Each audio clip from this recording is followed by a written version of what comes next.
तो hello student, welcome back to my channel Samrat Academy. तो दोस्तों, मेरा नाम है आकाश स्टूडेंट। इस वीडियो में हम बात करने वाले हैं क्लास 10th के हिंदी के very most important question. Student, आपसे रिक्वेस्ट ये है कि मान लीजिए कि जितना मिनट का भी वीडियो बना है, लेकिन इस वीडियो को आपको पूरा देखना है, क्योंकि ये स्टूडेंट इसमें इतना बेहतरीन मैंने क्वेश्चन चूज़ किए हैं, क्योंकि इतना बेहतरीन हमको क्वेश्चन ही मिल गए हैं, क्योंकि मैंने सोचा कि तुरंत आपको ये बता दिया जाए, क्योंकि क्वेश्चन को पहले आपको याद कर लेना है स्टूडेंट। ठीक है, मैंने इस वीडियो को रखा है टारगेट 500 लाइक का। ठीक है, ये क्वेश्चन हमको बहुत अच्छे जगह से मिल गए हैं। ठीक है, कोई हमको जो एक टीचर हैं बहुत अच्छे हैं, जो बता दिए हैं कि ये क्वेश्चन आते हैं, इसको आप बता दीजिए, मैं बता दिया हूँ आप लोगों को। ठीक है, तो वेरी मोस्ट इंपॉर्टेंट क्वेश्चन है कि 500 लाइक हमको चाहिए किसी कीमत पे स्टूडेंट। ठीक है, वो क्वेश्चन वो बताए हैं कि जो 2021 बोर्ड एग्जाम में आने वाले हैं। ठीक है, क्योंकि वो एक टीचर अध्यापक वो जानते हैं क्वेश्चन कहाँ से आता है। चलिए वीडियो को स्टार्ट करते हैं और पहला क्वेश्चन से स्टार्ट करेंगे, क्योंकि अब हम रुकेंगे नहीं। पहला क्वेश्चन इतना मोस्ट इंपॉर्टेंट कि पहला क्वेश्चन आपको बताना ही पड़ेगा। क्वेश्चन नंबर फर्स्ट स्टूडेंट यह है, देखिए नोट कीजिए, हमारे साथ सभी क्वेश्चन नोट करके जाना है। बता दे रहा हूँ आप लोगों को कि आदिकाल की दो प्रवृत्तियों का उल्लेख कीजिए। कह रहा है कि आदिकाल की दो प्रवृत्तियों का उल्लेख कीजिए। तो देखिए स्टूडेंट, उत्तर लिखिए कि आदिकाल की दो प्रवृत्तियों का उल्लेख निम्नलिखित है। कौन कौन? तो पहला कि जैनों तथा सिद्धों नाथों की धार्मिक प्रवृत्ति वाले काव्य, और दूसरा वीर एवं श्रृंगार वाले रासो काव्य। तो ये जो दो हैं वो आदिकाल की दो प्रवृत्तियां हैं स्टूडेंट, आदिकाल की दो प्रवृत्तियां हैं। तो इस क्वेश्चन को आपको किसी कीमत पर रट्टा मार के जाना है आपको स्टूडेंट। ठीक है, इस साल 2021 बोर्ड में इस साल रट्टा मार के पहुंचना आपको स्टूडेंट। ठीक है, चलिए दूसरा क्वेश्चन नोट कीजिए। तो कह रहा है कि वीर गाथा काल की रचनाएं कितने भागों में विभक्त हैं? तो वीर गाथा काल की जो रचनाएं हैं वो 2 भागों में विभक्त हैं। कितने भागों में? 2 भागों में विभक्त में। तो कौन कौन भाग हैं मैं आपको दिखाता हूँ।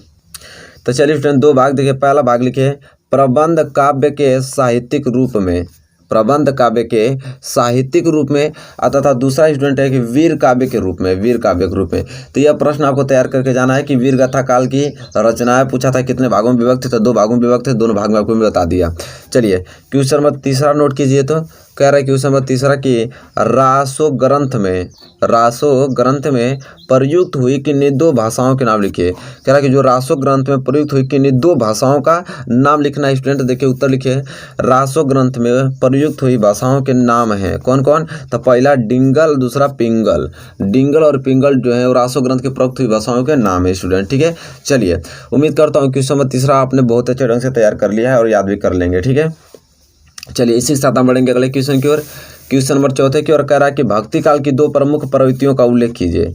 या तो इस प्रकार भी पूछ लेता है कि भक्ति काल की मुख्य प्रवृत्तियां कौन सी है। ठीक है स्टूडेंट, तो देखिए बहुत ही ज़्यादा महत्वपूर्ण प्रश्न है कि भक्ति काल की 2 प्रमुख प्रवृत्तियां का उल्लेख कीजिए। तो देखिए स्टूडेंट उत्तर लिखिए कि भक्ति काल की प्रमुख प्रवृत्तियां निम्न हैं। ठीक है, कौन कौन? तो देखिए मैं 3-4 बता देता हूँ, कोई याद कर लीजिए। पहला भक्ति भावना की प्रधानता, दूसरा प्रेम की प्रधानता, तीसरा स्वांत सुखाय, फिर माया की निंदा, फिर गुरु महंता का वर्णन। तो ये जो है भक्ति काल की प्रमुख प्रवृत्तियां स्टूडेंट। ठीक है, चलिए उम्मीद करता हूँ कि इसे याद करके जाएंगे आप स्टूडेंट। ठीक है, चलिए हम बढ़ चलते हैं अगले, और अगला पढ़ेंगे हम लोग यहाँ पे, जैसे कि बहुत ही ज़्यादा महत्वपूर्ण है। और अगला स्टूडेंट आ गया क्वेश्चन नंबर 5। कह रहा है कि भक्ति काल के 2 प्रमुख कवियों के नाम लिखिए, उनकी एक प्रसिद्ध कृति का नाम लिखिए। कह रहा है भक्ति काल की 2 प्रमुख कवि का नाम लिखना है, उनकी एक प्रसिद्ध कृति का नाम लिखना है। या तो इस क्वेश्चन को इस प्रकार पूछ लेता है कि भक्ति काल के किसी एक कवि का नाम लिखिए। ठीक है, तो किसी प्रकार पूछे हमको तो आंसर देना ही देना है किसी कीमत पे उसको। ठीक है, देखिए कैसे। तो स्टूडेंट देखिए उत्तर आपका लिखेंगे कि भक्ति काल के 2 प्रमुख कवि निम्न है। कौन कौन? पहले सूरदास जी हैं, और सूरदास के प्रमुख कृतियाँ जो है वो सूर सागर है। उसी तरह दूसरा तुलसीदास जी हैं, और तुलसीदास के प्रमुख कृतियाँ जो है वो रामचरितमानस है। ठीक है, बहुत ही ज़्यादा मोस्ट इंपॉर्टेंट क्वेश्चन बता रहा हूँ स्टूडेंट। ये सारे क्वेश्चनों को आपको तैयार करके ही जाने होंगे एग्जाम में। ठीक है, चलिए क्वेश्चन नंबर 6वें कह रहा है, क्वेश्चन नंबर 6वां कि गीतावली, क्या बोला है? गीतावली के कवि का नाम लिखिए। तो गीतावली के कवि के नाम क्या है? तुलसीदास, क्योंकि तुलसीदास ही क्या लिखे हैं? गीतावली लिखे हैं स्टूडेंट। ठीक है, चलिए वेरी मोस्ट इंपॉर्टेंट प्रश्न है। चलिए क्वेश्चन नंबर 7वां पर चलते हैं। कह रहा है रीति काल की 2 प्रवृत्तियां लिखे। या तो इस क्वेश्चन को इस प्रकार भी पूछ लेता है कि रीति काल की प्रमुख 2 प्रवृत्तियों का उल्लेख कीजिए। तो ये दोनों क्वेश्चन को किसी प्रकार पूछ सकता है, तो पहला के द्वारा भी पूछ सकता है, दूसरे के द्वारा। तो स्टूडेंट देखिए उत्तर क्या लिखेंगे आप? तो स्टूडेंट देखिए आप उत्तर क्या लिखेंगे? रीति काल की प्रमुख प्रवृत्तियां निम्न है। कौन कौन से? तो पहला लिखिए रीति ग्रंथों की रचना, और दूसरा श्रृंगार रस की प्रधानता, एंड तीसरा मैं बता देता हूं आप लोगों को व्रज भाषा का प्रयोग, एंड चौथा प्रकृति का उद्दीपन रूप में चित्रण। 4 बता देता हूं। ठीक है, इसमें 2 पूछेगा, दोनों में से कोई लिख लीजिएगा। ठीक है, 4 में से 2 तो याद ही हो जाएगा आप लोगों को, सिंपल। ठीक है स्टूडेंट, चलिए क्वेश्चन नंबर 7वां क्लियर हो ना गया आप लोगों को। अब देखिए एक और है कि इस काल के प्रमुख कवियों के नाम बिहारी तथा केशव दास हैं। इस काल के जो प्रमुख कवि हैं, ठीक है, उनके बिहारी तथा केशव दास हैं, ठीक है नाम। चलिए क्वेश्चन नंबर 7वां तो बहुत पूर्ण रूप से मैंने क्लियर कर लिया आप लोगों को, कितना जितना जानकारी था मैंने सब लिख दिया इसमें। अब हम बढ़ेंगे अगले क्वेश्चन की ओर, क्वेश्चन नंबर 8वें की ओर। स्टूडेंट है क्वेश्चन नंबर 8वां देखिए, कह रहा है कि रीतिकाल की मुख्य धाराओं के नाम लिखिए। रीतिकाल के मुख्य धाराओं के नाम लिखना है स्टूडेंट। तो देखिए उत्तर में आप लोग क्या लिखेंगे कि रीतिकाल की 2 मुख्य धाराएं निम्न हैं। कौन कौन है? तो पहला रीतिबद्ध काव्य धारा, पहला क्या है स्टूडेंट? रीतिबद्ध काव्य धारा। दूसरा जो है वो है रीति मुक्त काव्य धारा। तो ये जो दो है रीतिकाल की मुख्य धाराओं के नाम है स्टूडेंट, ठीक है। उम्मीद करता हूँ कि क्लियर हो गया होगा स्टूडेंट, ठीक है। चलिए बढ़ेंगे हम अगले क्वेश्चन की ओर, क्वेश्चन नंबर 9। और क्वेश्चन नंबर 9 ये कह रहा है कि रीतिकाल में वीर रस की कविता किस कवि ने लिखी थी? रीतिकाल में जो वीर रस की कविता है वो किस कवि ने लिखी थी स्टूडेंट? तो देखिए हम लोग उत्तर देंगे कि रीतिकाल में वीर रस की जो कविता है वो महाकवि भूषण ने लिखी थी। क्या? महाकवि भूषण ने लिखी थी स्टूडेंट, ठीक है। हाँ, रीतिकाल कि वीर रस की जो कविता है महाकवि भूषण ने लिखी थी स्टूडेंट, ठीक है। इन क्वेश्चन नंबर 9 है। उम्मीद करता हूँ क्वेश्चन नंबर 9 आपने बहुत ही अच्छे ढंग से क्लियर कर लिया है, ठीक है। चलिए तो हम बढ़ेंगे अगले क्वेश्चन की ओर, क्वेश्चन नंबर 10 की ओर। उसको नोट कीजिए आप लोग। देखिए स्टूडेंट क्वेश्चन नंबर 9 और क्वेश्चन नंबर 10, क्वेश्चन नंबर 10 कह रहा है कि धनानंद और भिखारी दास, ठीक है, धनानंद और भिखारी दास जो है रीतिकाल की किस धारा के कवि थे? धनानंद और भिखारी दास रीतिकाल की किस धारा के कवि थे स्टूडेंट? तो देखिए उत्तर लिखेंगे, धनानंद रीतिकाल की मुक्त धारा के और भिखारी दास रीतिबद्ध धारा के कवि थे। जो धनानंद रीतिकाल की जो रीति मुक्त धारा और भिखारी दास रीतिबद्ध धारा के कवि थे, ठीक है। यह आपका रीति धारा के कवि थे, रीतिबद्ध धारा के कवि थे, ठीक है स्टूडेंट, भिखारी दास। तो आप लिख लीजिएगा, बहुत ज़्यादा मोस्ट इंपॉर्टेंट है क्वेश्चन नंबर 10। चलिए क्वेश्चन नंबर 10 क्लियर हो गया। क्वेश्चन नंबर 11 की ओर बढ़ चलते हैं। और क्वेश्चन नंबर 11 ये कह रहा है कि आधुनिक काल की 2 प्रमुख विशेषताओं का उल्लेख कीजिए।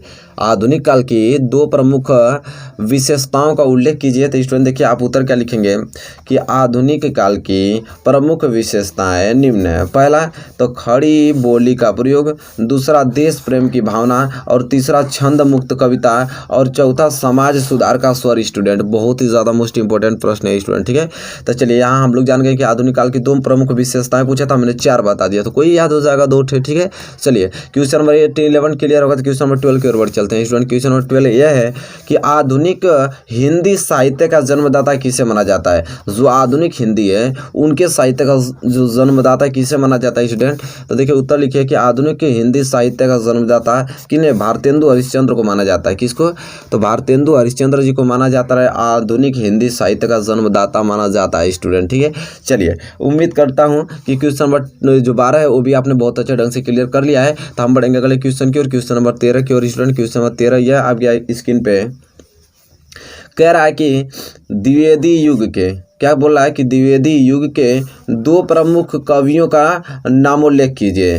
द्विवेदी युग के 2 प्रमुख कवियों का नाम उल्लेख करना है। या तो इस क्वेश्चन किस प्रकार भी पूछ लेता है कि द्विवेदी युग के प्रमुख कवियों के नाम लिखिए। द्विवेदी युग के प्रमुख कवियों के नाम लिखिए। तो दोनों में से कोई एक क्वेश्चन पूछ सकता है आपको। तो देखिए उत्तर हमको लिखना है कि द्विवेदी युग के प्रमुख कवि निम्न। देखिए मैं 4-5 बता दे रहा हूँ, 2 पूछेगा 3 पूछेगा, कोई लिख दीजिएगा। देखिए पहला है श्रीधर पाठक जी, दूसरा है मैथिली शरण गुप्त जी, और तीसरा है मुकुटधर पांडे जी, और उपाध्याय सिंह अयोध्या सिंह उपाध्याय हरिऔध हैं, ठीक है।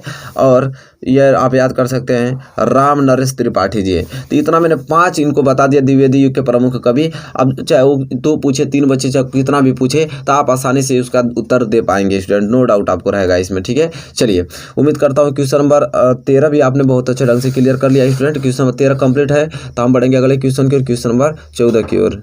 चलिए स्टूडेंट देखिए क्वेश्चन नंबर 14 क्या बोल रहा है, जो कि बहुत ही ज़्यादा महत्वपूर्ण प्रश्न है। क्वेश्चन नंबर 14 कह रहा है कि राम नरेश त्रिपाठी की किसी एक काव्य कृति का नाम लिखे। राम नरेश त्रिपाठी की किसी एक काव्य कृति का नाम लिखना है स्टूडेंट, ठीक है। चलिए तो देखिए उत्तर में क्या लिखेंगे आप कि राम नरेश त्रिपाठी का प्रमुख काव्य ग्रंथ मिलन। क्या है, मिलन है। ठीक है, यहाँ पे मिलन है। तो राम नरेश त्रिपाठी का प्रमुख काव्य ग्रंथ मालूम चल गया ना, क्या है, मिलन है स्टूडेंट, क्या है, मिलन। चलिए क्वेश्चन नंबर 14 उम्मीद करता हूँ आपने बहुत ही अच्छे ढंग से क्लियर कर लिया और याद कर लेंगे। ठीक है, चलिए और क्वेश्चन नंबर 14 आपने नोट कर लिया, तो लास्ट क्वेश्चन के ऊपर चलते हैं 15।